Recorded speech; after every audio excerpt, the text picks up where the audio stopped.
Üks-ühele koosoleku edu aluseks on 4 tegurit. Esimene neist on regulaarsus. Juhina pead panema paika pikema perioodi peale, millal koosolek toimub.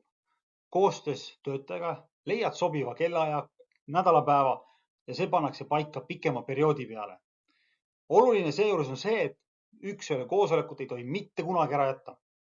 Kui tulevad mingisugused tööalased asjad vahele, näiteks töötajal on mingi tööalane kiireloomuline asi, tuleb sul mingisugune tööalane asi vahele, siis tuleb leida alternatiivne kellaaeg. Aga seda ei tohi kunagi ära jätta. Teine oluline tegur on see, et üks-ühele koosolekut ei tohi mitte kunagi ära unustada. Kuidas saab juht olla eeskujuks? Kuidas saab töötaja juhti usaldada, kui juht unustab koosoleku ära? Sellega ei ole võimalik edasi töötada. Järgmine oluline asi on see, et koosolek keskendub täielikult töötajale. Töötaja on keskpunktis. Ja koosolek räägid sina juhina vähem ja keskendud ennekõike töötajale, tema tegemistele. Töötaja peab saama oma töö tehtud, sest sellest sõltub, kas sina juhina saad oma ülesanded õigeks valmis või mitte. Tihti ei ole töötajal oma tööalaste muredega kellegi juurde minna.